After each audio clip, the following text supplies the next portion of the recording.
So yeah, sitting here enjoying my morning. Been thinking a lot. Have some potential changes coming my way, and trying to kind of decide what I want to do about them and where I want to take them and all of that. Um, what I think I value and how I want to spend my time. So, some bags going on. Woo. Um, yeah, I think to me the issue is that I want to spend my time rather than use my time. And I don't know that they are always the same. In fact, I would say they're probably not always the same. What I'm looking to do is spend more of my time helping people, investing in others, and growing community for those who are involved alongside me. This isn't a top-down thing. This is a side-to-side thing. I feel like in order for it to work, in order for the guerrilla idea to work, it's going to require that everybody comes together to form something. It won't happen by just my energies. It's got to be everybody standing side by side to create something that we all share, that we all have the vision for, that we all see the benefit of, and that we all help humanity with. The idea of Guerrilla Global right now is just that, helping other people, facilitating those who want to be involved to help other people, and doing it in a way that utilizes our interests, our gifts as martial artists, as protectors, to borrow a term from Craig Gray, to benefit people. And what I see happening is a larger holistic version as we move forward, as people get involved, as people sign into being committed to doing it to benefit others, that everybody's also contributing. This is not just a take organization. This is a contribution organization. So if you join, you are expected to contribute to it and to help it. And that's the only way really that I understand that we together, you, I, and whoever else, can really grow something that we all own and that we all benefit from. And that benefits humanity really in service. So that's the vision here, the overall vision. I'm not sure what it's going to look like in a year. I know what it looks like right now, and I know that it needs more good people to be involved. It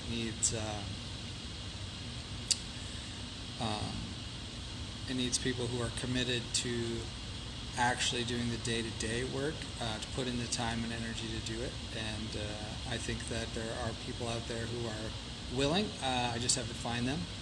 And those are the people that will grow with me. The people who are just interested in, little bits here and there, taking whatever they can, they'll ultimately not benefit that much from this. So, if it's 5 people that grow it up, then it'll be 5 people that benefit, and everybody else will take, but they won't be the real beneficiaries. And so, hey Robert, thanks for joining. It's kind of lonely out here. So for me, the whole notion of Guerrilla Global, just to recap, is to grow an organization that is led by the people involved in it, and not by me. I have a vision for it, but as people come online and get involved, it should adjust and it should adapt to what makes sense for the group. I don't see any real benefit in a hierarchy of a vision. I would rather see collective vision and migration to what really matters to us as an organization. And the people who will have voice are the people involved in doing the work. The giver-taker idea is alive and well, but we have an option to benefit others with our time, to spend our time investing in others, or we have an option of using our time to benefit ourselves. And obviously we need a little bit of a balance of that, but I think ultimately my vision is to continue to spend my time investing in other people, and that includes the people who come alongside and want to do this thing with me. If they come along and they need help learning how to coach, learning how to teach, learning how to market or run a business or whatever, then we're going to have people who are able to step up and fill those voids. It has to be done on the back of the community. No single person can do it all. The vision is too big, the needs are too great, and it's an opportunity for everybody to come alongside and have ownership, really, because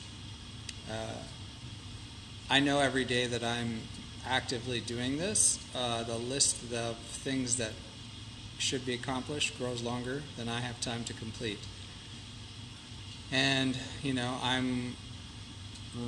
sometimes I'm working from 8 in the morning until 11 o'clock at night. So I know that it's a big vision, and my personal vision is to benefit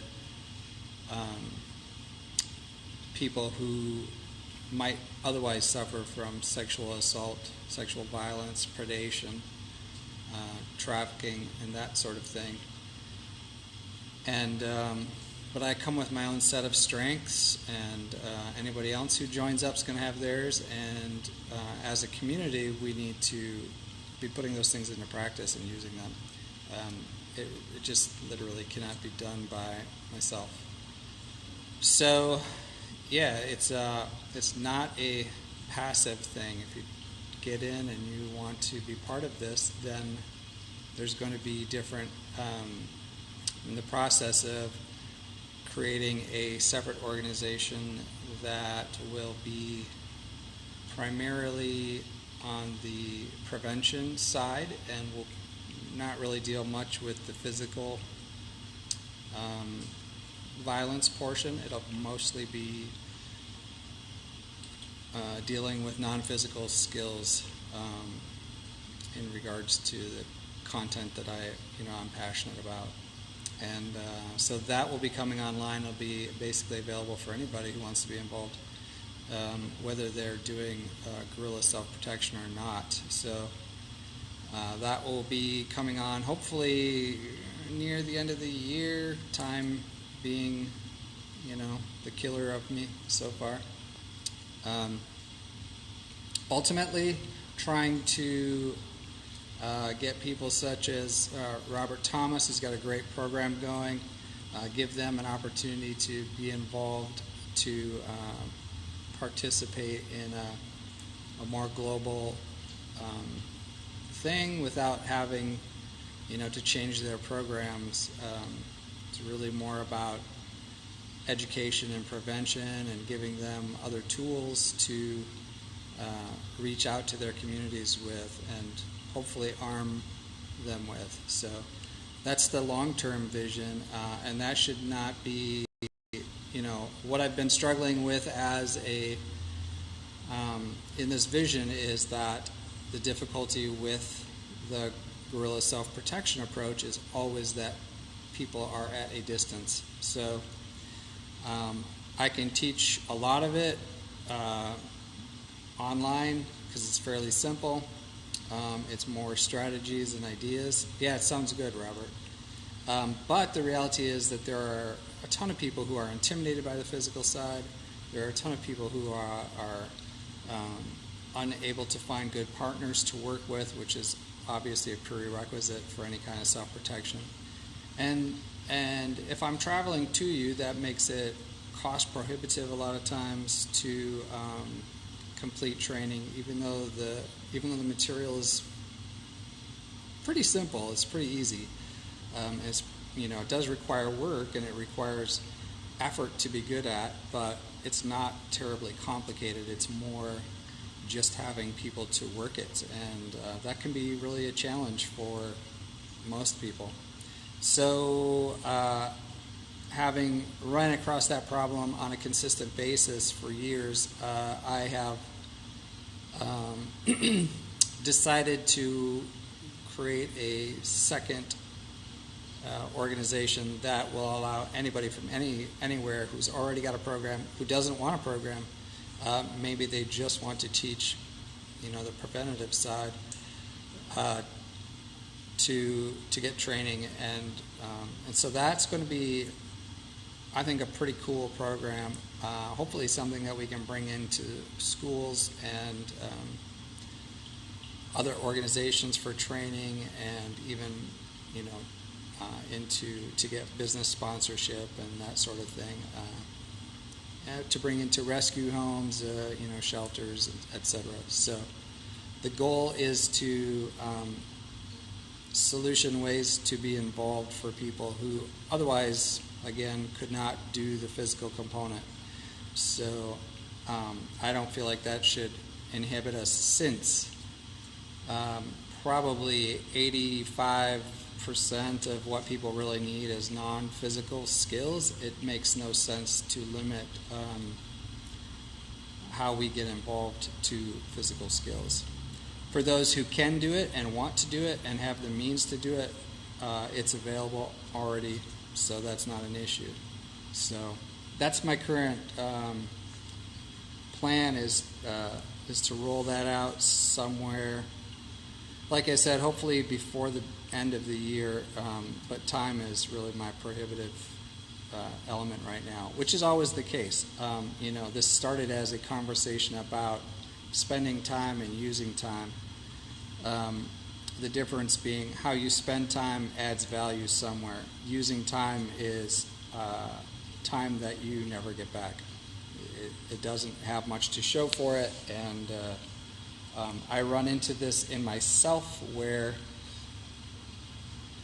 I can get busy doing things, but I'm not necessarily productive. There's all kinds of things to do, but do they all yield benefit or results on a larger scale? That's really the question I have to continuously ask myself. And that's really it's a tough, sometimes it's tough to answer because you feel like you're doing the right things and it still yields nothing really at the end except a lot of work and a lot of time spent.